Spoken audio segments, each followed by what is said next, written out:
la gente que busca el programa. Es una gente que tiene interés. Porque las historias nunca se han contado solas. Si lo toman a broma, ¿qué puede uno esperar realmente? El mundo de Pedro Ferriz. Presentando Pedro Ferriz de Con.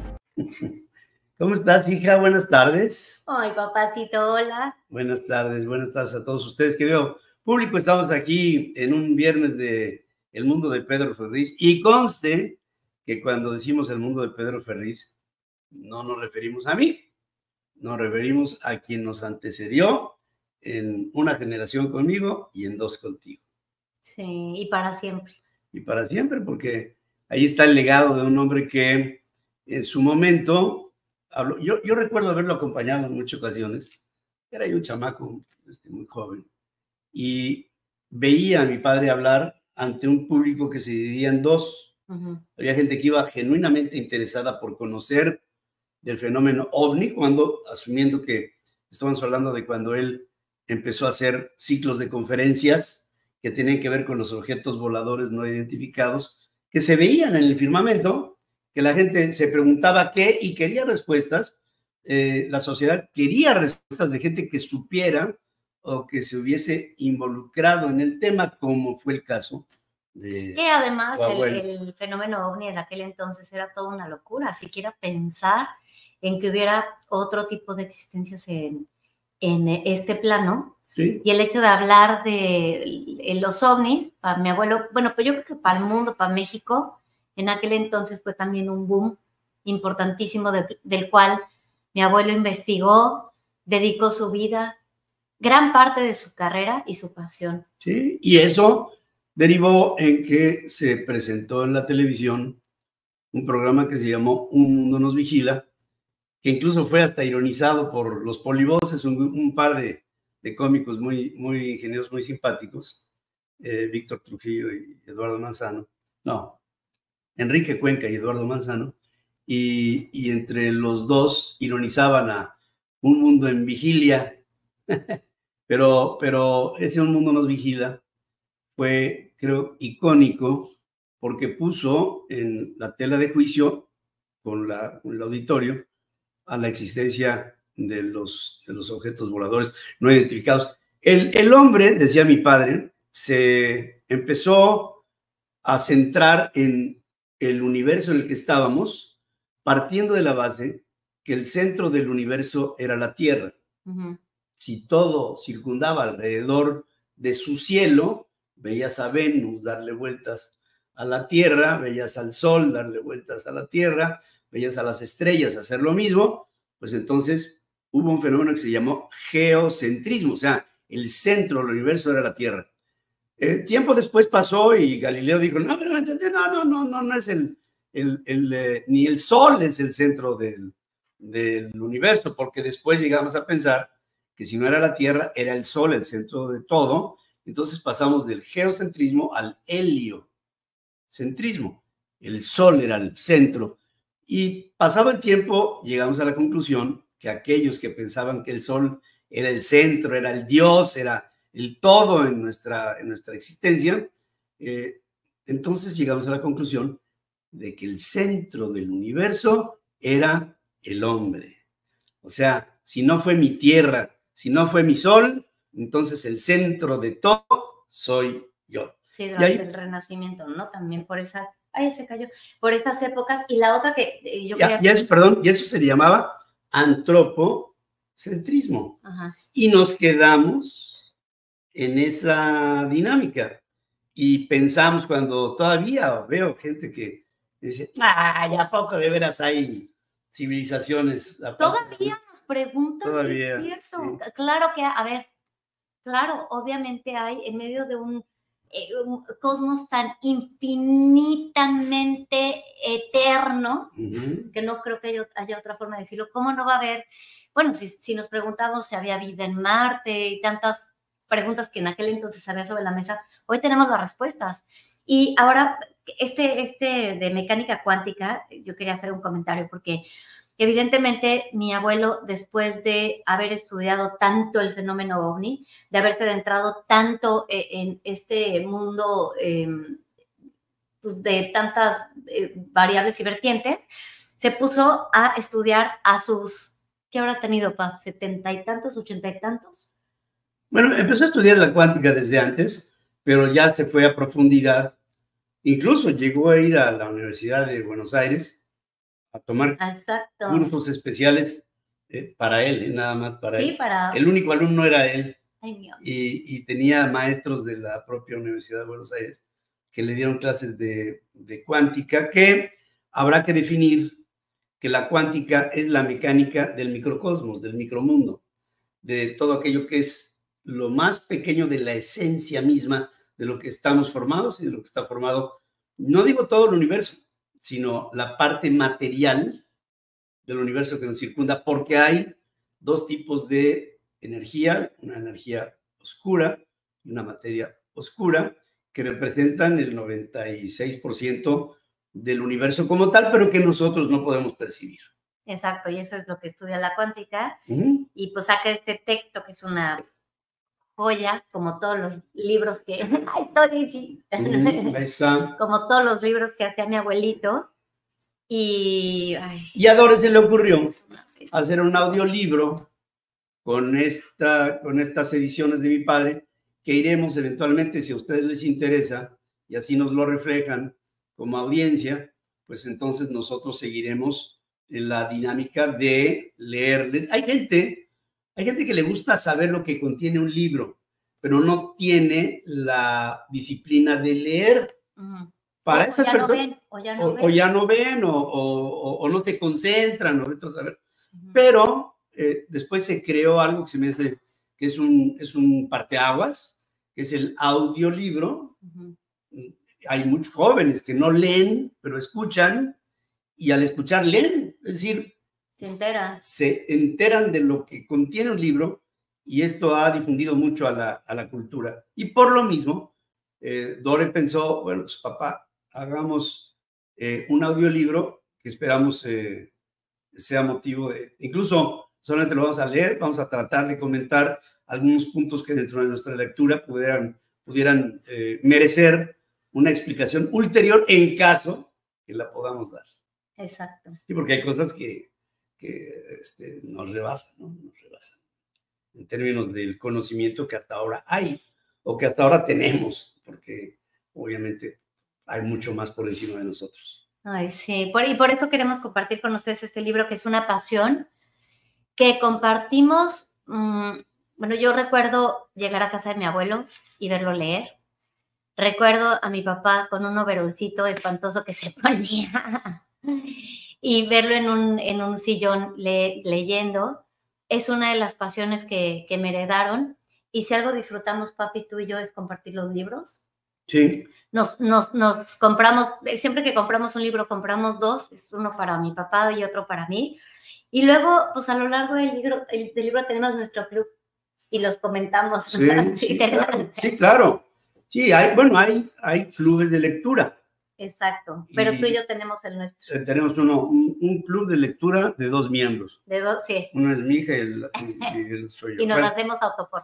Bueno, a ver. Bueno, empezamos por este libro que es escrito por don Pedro Ferriz Santa Cruz, se llama La mecánica cuántica, una explicación para el fenómeno ovni. En el primer capítulo, que es el que espero que les podamos leer el día de hoy, es algo que representa la cuarta dimensión del mundo en el que estamos. Nosotros vivimos en una vibración baja, la más baja que hay dentro de la energía, que es la materia, que tiene largo, ancho, y si no tuviera profundidad seríamos sombra, seríamos bidimensionales. Pero como tenemos ancho, largo y profundidad, entonces tenemos 3 dimensiones aunada a la cuarta dimensión, que también es una convención, que es el tiempo. Se ha especulado si el tiempo existe, y el tiempo es algo que convenimos los seres humanos para tener una referencia del suceso, aunque la mecánica cuántica ha llegado a percibir que el tiempo es simultáneo. El pasado, el presente y el futuro suceden en el mismo devenir de los sucesos, y que esto permitiría algo que en el pasado fue un sueño: ir al futuro o regresar al pasado en función de la simultaneidad de cuando todo ocurre. Sí, o estar teniendo varias vidas al mismo tiempo. Sí. O estar teniendo varias experiencias al mismo tiempo. Infinidad de versiones de ti. Y bueno, si quieren empezamos. Empieza este libro con Albert Einstein, que para mi papá fue un referente. Y para mí fue un dios. Y es para la humanidad un antes y un después de Albert Einstein. Y empieza así. Como es bien sabido, Albert Einstein nació en Ulm, en Alemania, el 14 de marzo de 1879. De niño vivió en Múnich, en donde su familia, una familia judía, por cierto no muy religiosa, poseía un pequeño taller eléctrico que fracasó, por lo que tuvieron que trasladarse a Milán, Italia. Aunque sus maestros de los primeros años de primaria no le veían grandes posibilidades como estudiante, el adolescente Albert, a pesar de haber tenido dificultades incluso para empezar a hablar, desde temprano se formulaba a la manera socrática muy serias y profundas cuestiones. A los 16 años se interesó en el fenómeno de la luz y empezó a hacerse muchas preguntas, pero la más insólita que se formulaba el joven Einstein era esta: ¿cómo se vería la luz si uno viaja a su misma velocidad? Einstein aborrecía el sistema pedagógico alemán y por ello comenzó a estudiar por su cuenta. Es increíble que ya a la edad de 7 años leyera y entendiera la geometría euclidiana. Esta aversión que tenía en contra de los métodos de enseñanza germanos hizo que nunca fuera un verdadero patriota. Todo lo contrario, se atrevió a dar el siguiente paso. No, me brinqué una página, ¿verdad? Sí. Todo lo contrario, a los 16 años, viviendo en Suiza, cambió su nacionalidad y pasó a ser naturalizado suizo. En este país concluyó sus estudios secundarios e ingresó al Instituto Politécnico Nacional de Zúrich. No podemos decir, como afirman sus biógrafos, que era un físico alemán naturalizado americano. Era un físico alemán de nacimiento, naturalizado suizo y luego naturalizado estadounidense. Pronto se dio cuenta de que sus ideas chocarían para siempre, junto con su carácter independiente, con la disciplina rígida y ciega de los alemanes y más aún con el régimen nazi de Adolfo Hitler. El arribo de Einstein a la física hizo posible que la temática de esta ciencia, que desde Newton parecía haber quedado establecida para durar más tiempo, inesperadamente despertará de un letargo de más de 150 años. El joven Einstein se había propuesto la inverosímil tarea de descifrar el enigma del mundo. Sin embargo, ya desde principios del siglo XX, Max Planck le había puesto número a la casa, comenzando a construir el universo relativo y la mecánica cuántica, que vinieron a revolucionar totalmente el concepto humano de la realidad del universo. Todos saben que Einstein trabajó intensamente dando clases particulares y como profesor suplente para poder vivir. Incluso consiguió un trabajo estable como examinador en la oficina de patentes suiza en Berna, que tenía 14 años de ser fundada. Pese a haber sido considerado al principio de su vida como de lento aprendizaje, sus primeros trabajos simbraron como un trueno en la lejanía en la conceptuación física del mundo. No obstante, los investigadores alemanes rechazaron su teoría más por razones políticas que por razones científicas. Increíblemente, el gran físico alemán Philipp Lenard, ganador del Premio Nobel de Física en 1905, tomó la bandera en contra de Einstein, formando un grupo que se llamó Jóvenes Físicos Naturales Alemanes, quienes se pronunciaron como sus enemigos jurados. Einstein, que tenía un gran valor civil, se presentó en una de las reuniones y después de escuchar todas las argumentaciones en su contra, no tuvo más comentario que reírse, declarando que le daba risa y pena al mismo tiempo escuchar razonamientos en su contra que no estaban basados en principios científicos, sino en conveniencias de momento, ya que argumentaban con un nacionalismo falso pro-nazi. Sin embargo, en el fondo, Einstein admiraba los trabajos de Leonard. Leyó que éste había concluido que la luz tenía el poder de arrancarle electrones a ciertos metales y que, por tanto, había descubierto el efecto fotoeléctrico, junto con Heinrich Hertz. Debemos reconocer cómo queda demostrado con Leonard que la física alemana por aquellos años era realmente muy avanzada. Pero Leonard, como he dicho, se contaba entre los alemanes antijudíos de la época nazi. En 1933, poco tiempo después de la llegada de Adolfo Hitler al poder, Albert Einstein se fue de Alemania y nunca más volvió a su país natal. Pero, volviendo a las aportaciones científicas de Einstein, veremos que el considerar la luz como una onda no permitía explicar la propia naturaleza de la misma. Así que se unió a la teoría cuántica de Max Planck, afirmando que el enigma de efecto fotoeléctrico se podía explicar considerando que la luz era un enjambre de partículas y al mismo tiempo una onda. Eso lo demostró en un valioso trabajo al respecto con el que ganó el Premio Nobel de Física. La hipótesis cuántica de Planck afirmaba que la luz intercambia energía con la materia en paquetes discontinuos. Einstein se atrevió a dar el siguiente paso. La hipótesis cuántica dijo, no era solo un ariz matemático, la luz interactuaba con la materia en forma discontinua por la sencilla razón de que la luz misma es un fenómeno discontinuo. Las preguntas y afirmaciones de Einstein lo llevaron a la siguiente reflexión. Encuentro intolerable que un electrón sometido a la radiación decida por su propia voluntad no solo en qué momento saltar, sino también en qué dirección. Es de creerse que en este sencillo pensamiento estén construidos y cimentados los principios que pueden llevar a la razón humana a la comprensión verdadera de las leyes que rigen nuestro universo.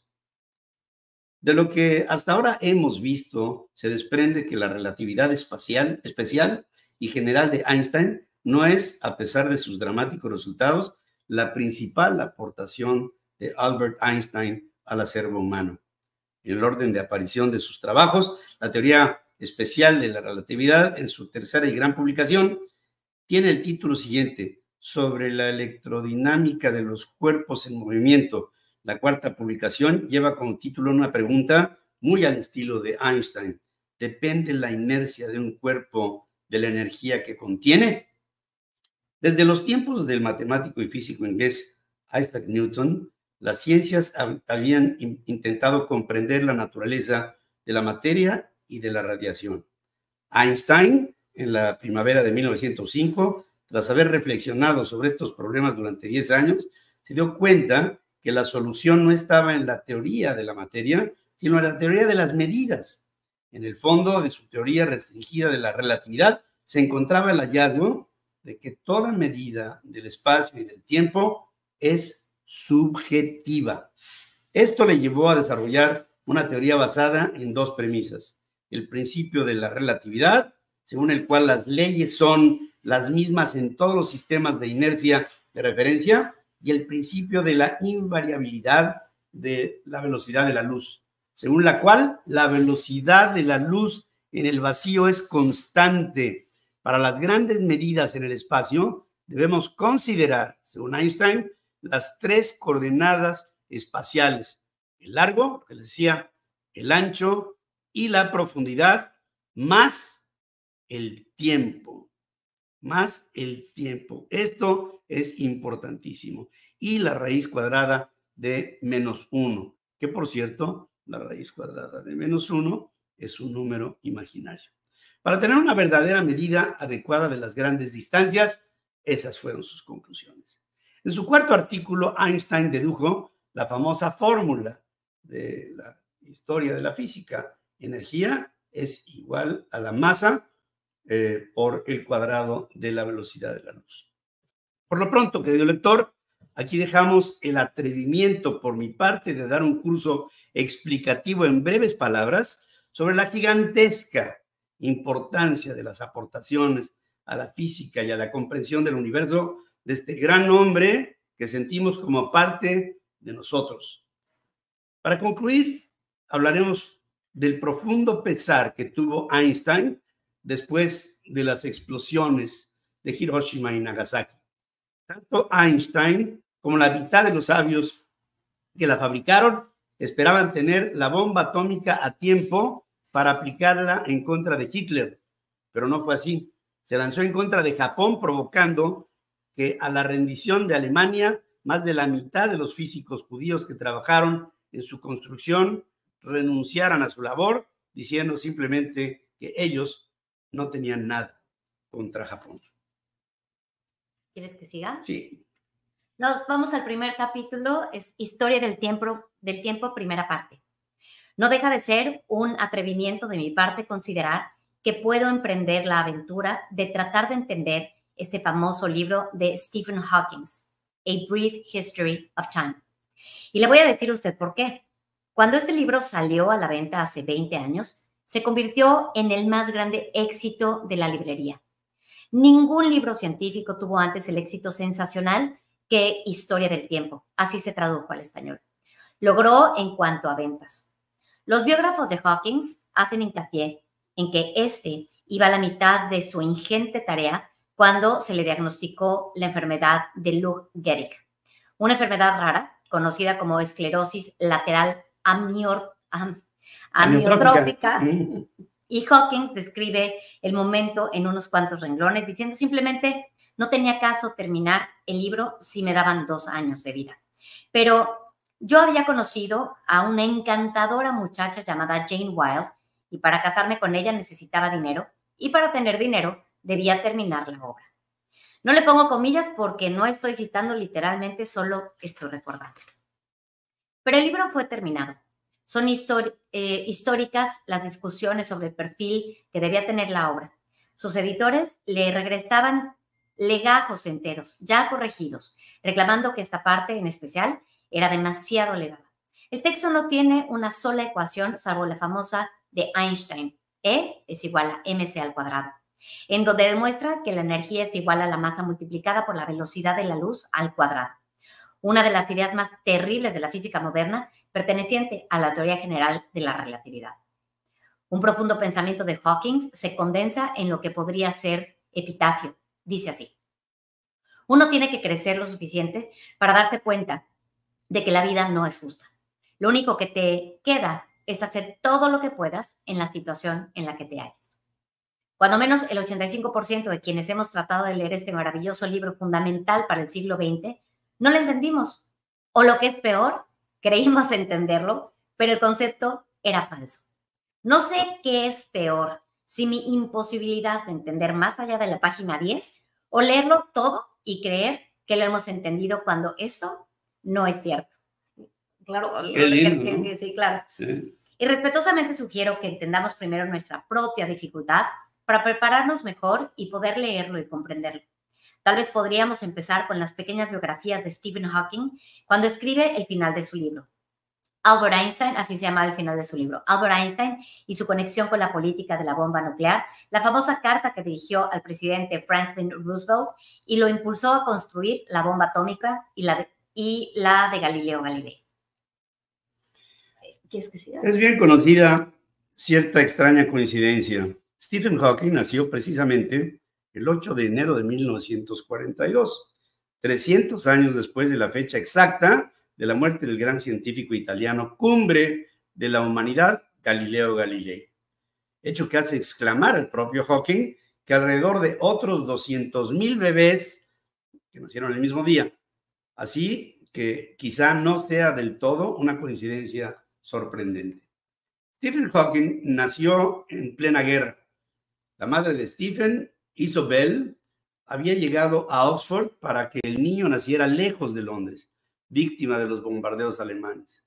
Los gobiernos en guerra, en una rara muestra de ecuanimidad, llegaron al acuerdo de no bombardear Oxford y Cambridge si los ingleses no bombardeaban Heidelberg y Gotinga.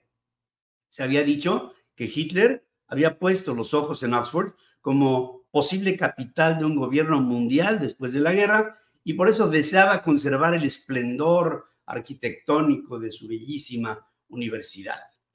La tercera mención, más que biografía, que Hawking inserta en su libro es de Isaac Newton. Hawking afirma que el libro de Newton, Principia Mathematica, es la más grande aportación del cerebro humano a la comprensión del universo. Newton desarrolló una rama de las matemáticas llamada cálculo, base de la mayor parte de la física moderna. Y es cierto, ¿eh? El ascenso de Newton fue meteórico, habiendo sido el primer científico en la historia que fue armado caballero. La conclusión de Stephen sobre Newton fue en cierto modo cuántica. Newton fue un genio, pero era un taimado. Como vemos, tal vez la mejor forma de leer Historia del Tiempo es empezar por nuestra imagen del universo, pasearse por los grandes filósofos griegos, llegar a Ptolomeo y después a Copérnico, un cura polaco que nos dio las bases de la comprensión del universo, tal vez adivinando su admiración y su pensamiento. Hawking pudo haber hecho después de Newton una semblanza de Kepler. No la hizo, pero lo considera con Galileo los primeros astrónomos que comenzaron a apoyar la teoría copernicana. Llegamos a la página 30 y leemos: la teoría de la relatividad general describe la fuerza de la gravedad y la estructura a gran escala del universo, es decir, la estructura a escalas que van desde solo unos pocos kilómetros hasta 1 billón de billones, o sea, un 1 con 24 ceros detrás. 24 ceros detrás de kilómetros, el tamaño del universo observable. Y aquí empiezan las dificultades. La mecánica cuántica, por el contrario, se ocupa de los fenómenos a escalas extremadamente pequeñas, como les decía, tales como una billonésima de centímetro. Desafortunadamente, sin embargo, se sabe que estas dos teorías son inconsistentes entre sí. Ambas no pueden ser correctas a la vez. Uno de los mayores esfuerzos de la física actual y de Hawking, y el tema principal de este libro, es la búsqueda de una nueva teoría que incorpore a las dos anteriores, una teoría cuántica de la gravedad. Aún no se dispone de tal teoría y para ello todavía puede quedar un largo camino por recorrer, pero si se conocen muchas de las propiedades que se deben de poseer, sí se conocen muchas de las propiedades que debe poseer. Lo que nos está dando a entender Hawking es que él está trabajando personalmente, bueno, ahí vivía todavía Hawking. Todavía estaba vivo, sí. Él está trabajando personalmente en una compilación de la teoría de la relatividad con la gravedad de Newton y la mecánica cuántica actual. Y sigue Hawking. En tal esquema, parece razonable suponer que podríamos continuar progresando indefinidamente, acercándonos cada vez más a las leyes que gobiernan el universo.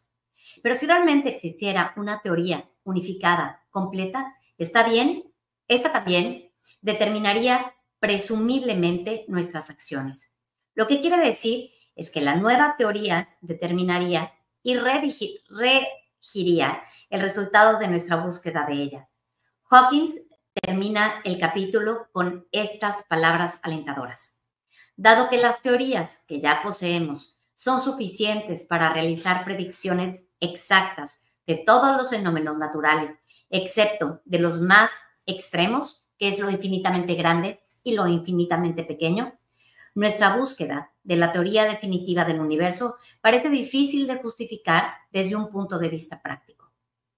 Hawking señala también que argumentos similares se usaron contra la teoría de la relatividad y la mecánica cuántica. Las palabras que siguen son lapidarias. Desde el origen de la civilización, la gente no se ha contentado con ver los acontecimientos como desconectados e inexplicables. Ha buscado incesantemente un conocimiento del orden subyacente del mundo. Hoy en día aún seguimos anhelando saber por qué estamos aquí y de dónde venimos. El profundo deseo del conocimiento de la humanidad es justificación suficiente para continuar nuestra búsqueda. Y esta no cesará hasta que poseamos una descripción completa del universo en que vivimos. Espero firmemente que la forma de abordar este libro básico en la cultura del hombre pueda ayudar a todos, incluyéndome a mí, a comprenderlo mejor.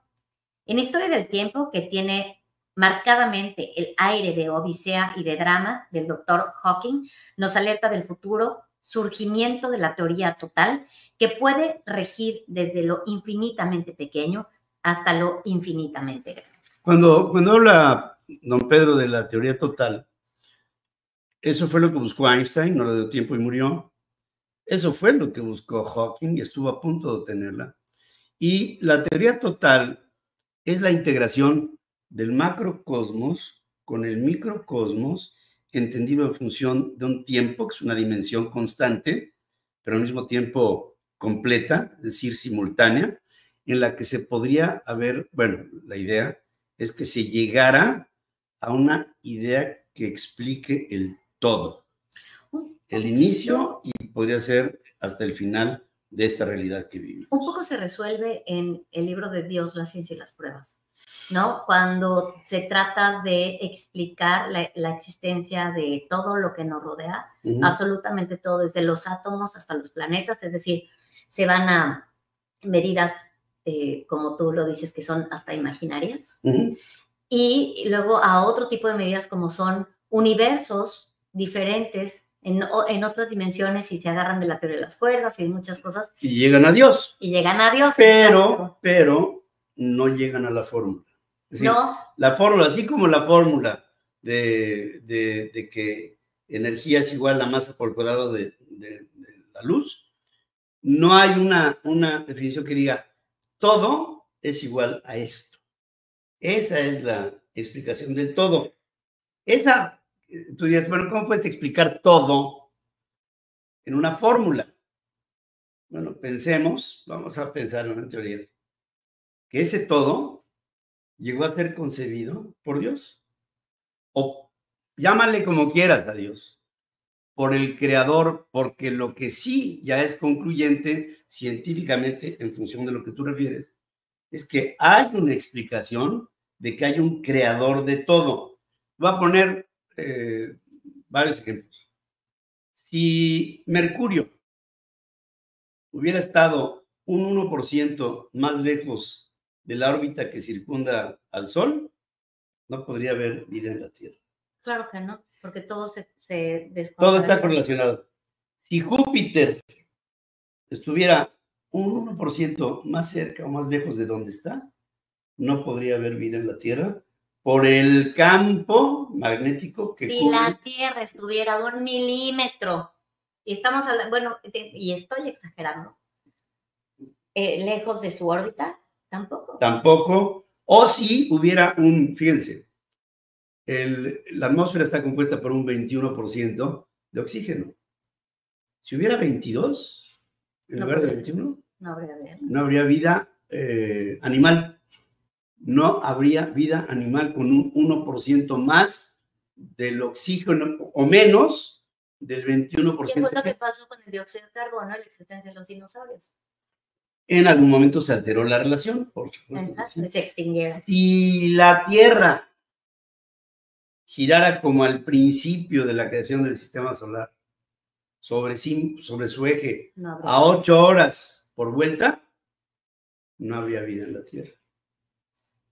Si no se hubiera separado una fracción de la Tierra para formar la Luna y que la Luna y la Tierra se atrajeran de tal manera que se ralentizara la rotación de la Tierra, no habría vida en la Tierra. Y aún así, damos por garantizada la vida cuando todo es tan milimétricamente frágil. Si hubiera una correlación diversa, atómica, entre los átomos, los neutrones, los positrones y los neutrinos, no habría vida en el universo. Entonces, todo tiene una explicación que acaba siendo una expresión matemática. Es por eso que los grandes científicos dijeron, si todo tiene una explicación así, entonces, por lo mismo, tenemos que llegar matemáticamente a lo que matemáticamente, esto que les acabamos de decir, son números. Si esto estuviera más lejos, estuviera más cerca, todo está relacionado.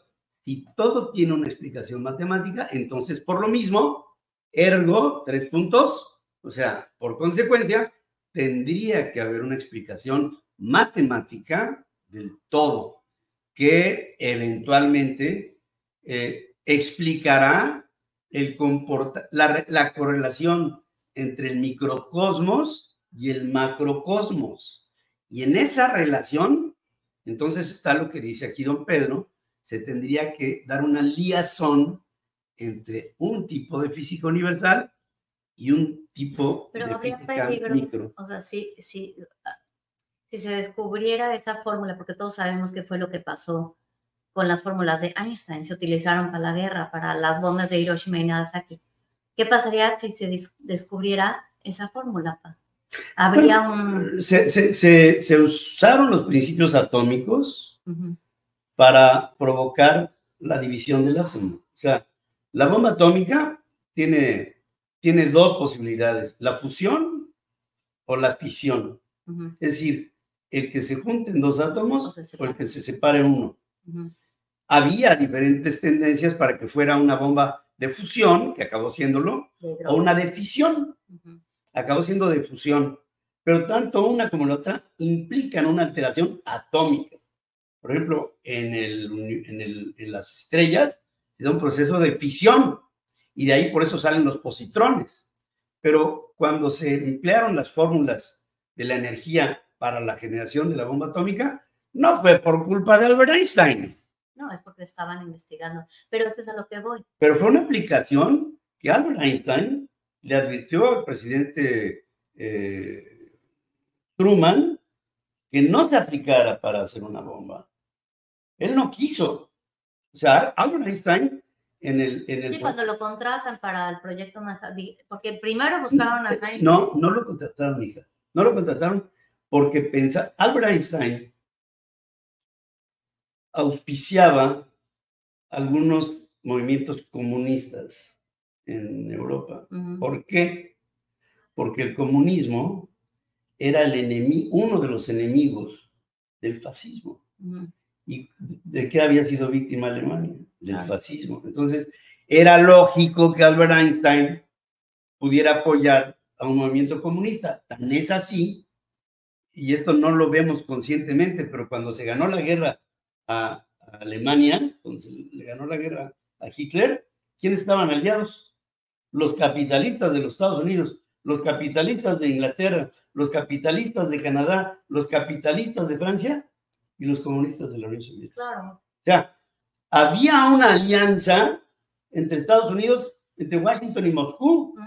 El hecho que Albert Einstein hubiera, hasta con una palabra, apoyado a una organización comunista en el proyecto Manhattan, que fue el de la creación, el proyecto secreto para hacer la bomba atómica, se le excluyó de ese grupo porque se le consideró lo que no era. Él no era comunista. Él, como dice... Él era científico. Él era un científico que resulta que nació en Alemania, después se hizo italiano. Sí, pero el vato después se hizo si no estás conmigo, estás en contra de mí, pues es eso, ¿no? No, pero es que lo clasificaron, además lo clasificaron bien, te voy a decir por qué. Porque cuando dijeron, este cuate no puede ir en el proyecto, y entonces llamaron a Oppenheimer. Llamaron a Oppenheimer, esas cosas, no solamente porque no querían a un comunista metido en el proyecto, sino porque no querían a un hombre opuesto a la formación de la bomba. Y Einstein estaba en contra. Bueno, veían los peligros. Einstein le dijo a Truman, así como ahorita los perros se están manifestando, Einstein le dijo a Truman, yo no sé cómo será la Tercera Guerra Mundial. Pero la cuarta será con palos y piedras, como diciendo, la Tercera Guerra Mundial va a acabar con la humanidad. Y entonces volveremos a la Edad de Piedra. Eso fue lo que dijo Albert Einstein y lo advirtió, porque Einstein era un pacifista. Es que eso me gusta más. Más que un comunista, más que un alemán, más que un... Es que no era comunista, apoyaba fórmulas comunistas. Bueno, había un comunismo abierto en España que provocó la guerra civil. Lo que pasa es que ya esa palabra, exacto. Lo que pasa es que la palabra se satanizó. Pero además, digamos, después el comunismo mostró su verdadera cara con Stalin, con Joseph Stalin. Claro. Y ahí, pues, hasta el propio Einstein, si hubiera, ¿cómo te diré?, entendido hacia dónde iba el comunismo que hoy, por ejemplo, se cierne sobre América Latina, pues nunca lo hubiera apoyado aquello. Claro que no. Pero, en fin, eso fue la crónica de lo que satanizó en algún momento a este hombre de Princeton, que acabó siendo incluso no un opositor, pero sí un creyente agnóstico, o sea, dubitativo de la propia teoría cuántica. ¿Cómo se explica más adelante? Toma, déjame ver cuánto tiempo falta, ¿no? Porque de aquí a allá no veo nada, auditorio, no veo. Faltan como 20. 10 minutos. 10, bueno. Sí, ahí está. 10 minutos, qué interesante. Ok. Bueno, no sé. ¿Quieres que lea yo? Sí. A ver, me lo aviento para que tú descanses. Venga. La voz. Entonces, la segunda parte dice, antes de tratar de entender esto, entre comillas, historia del tiempo, hemos de recurrir brevemente a un personaje importante en la historia de Stephen Hawking. Un personaje como el que hemos tenido todos en nuestras vidas individuales, nuestra muy querida y añorada madre. Sí, hemos de referirnos a Isobel. Ella, con sencillas palabras, nos habla de Stephen, como le dice, y nos refiere cómo nació y cómo fueron los primeros balbuceos y acerca del increíblemente complicado cerebro de su hijo. Isobel Hawking contesta a un sinnúmero de personas diciendo que sí ha tenido suerte la familia. No debemos olvidar que su hijo nace en plena Segunda Guerra Mundial, en medio de los bombardeos de la Luftwaffe.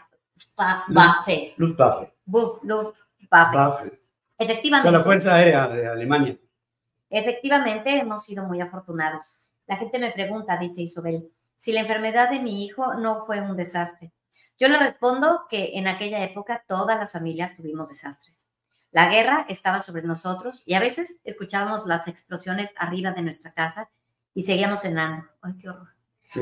Un día una bomba cayó muy cerca de las ventanas traseras y se rompieron arrojando los pedazos de vidrio hacia la pared del comedor. Y sigue diciendo la mamá de Hawking, cuando Stephen iba a nacer, decidimos que mejor naciera en Oxford. Así que nos fuimos a Blackwell's en Oxford y en medio de tantas desgracias le compré un pequeño telescopio. Una de mis cuñadas dijo que era una cosa profética. Recuerdo el día en que viajamos a Londres luego de que el apagón se había terminado. Viajábamos en tren y corriendo las cortinas podríamos observar la noche totalmente estrellada. Y al llegar nos acostamos en el pasto a observar con el telescopio de Stephen los grandes cúmulos de estrellas y pude ver cómo las veía maravillado. Sentí que las estrellas del universo lo iban a atraer.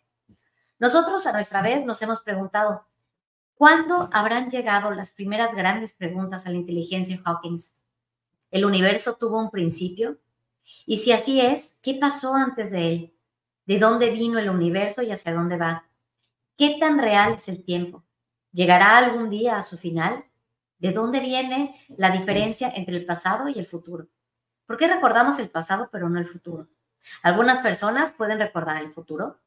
Stephen Hawking nos dice que, como todos, tiene un primer recuerdo.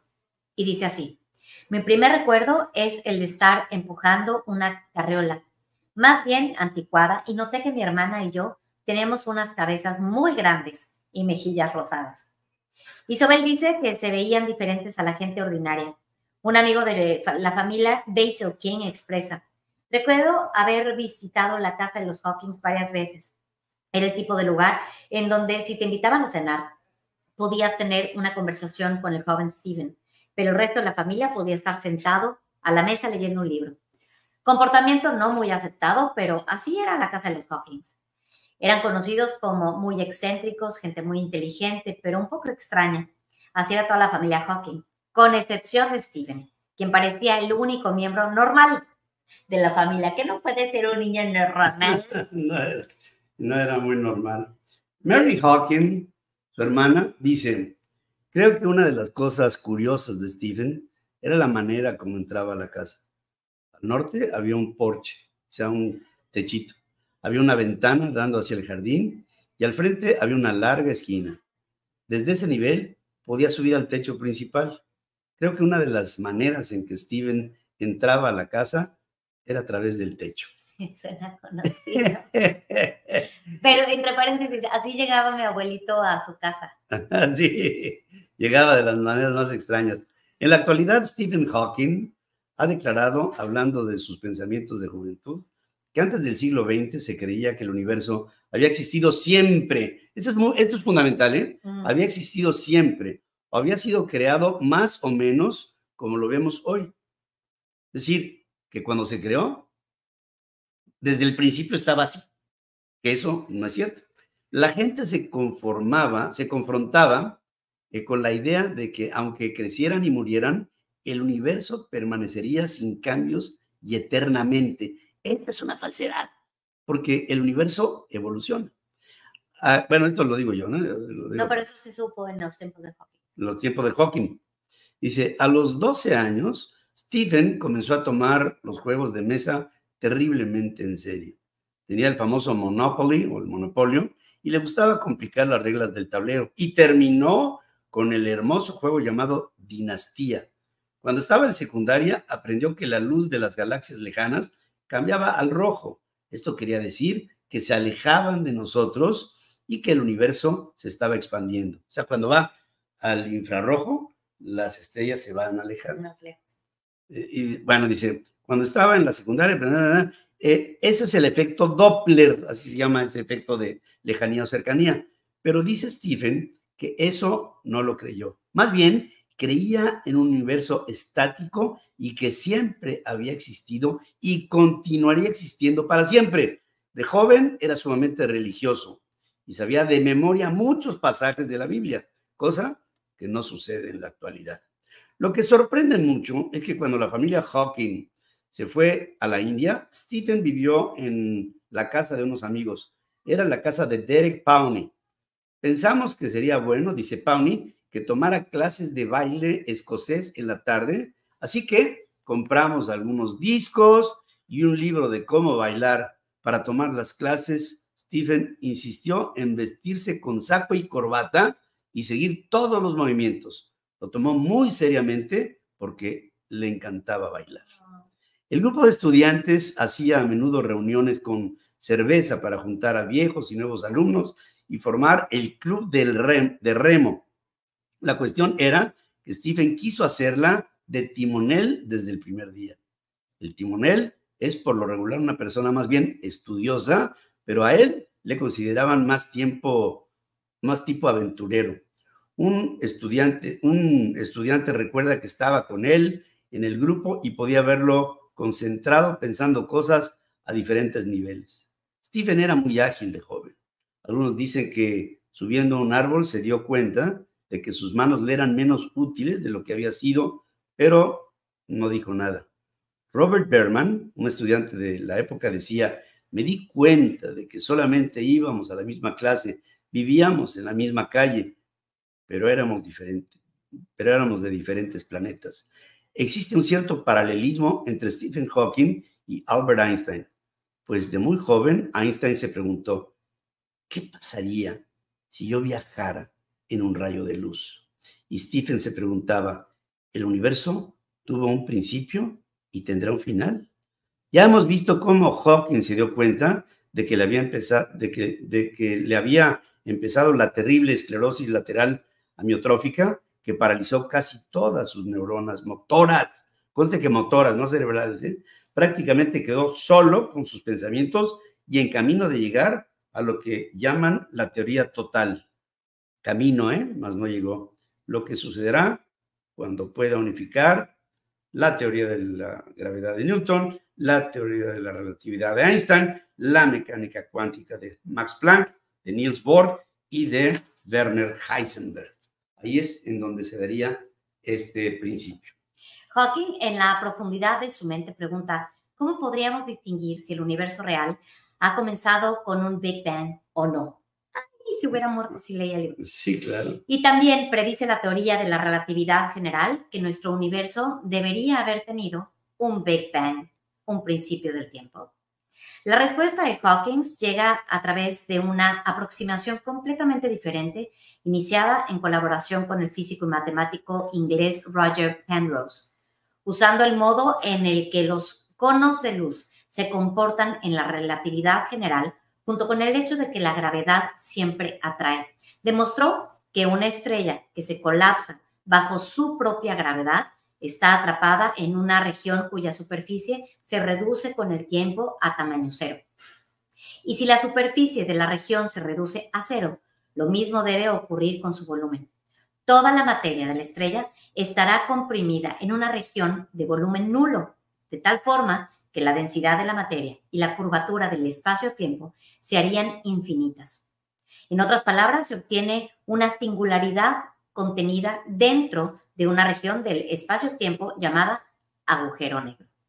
Cuando Penrose presentó su teorema, Hawkins era un estudiante de investigación que buscaba desesperadamente un problema con el cual completar su tesis doctoral. Pero 2 años antes se le había diagnosticado la ILA y solo le daban 1 o 2 años de vida. Fue cuando dijo que para casarse con Jane necesitaba dinero. Para obtener dinero necesitaba un trabajo. Y para poder obtenerlo necesitaba el doctorado.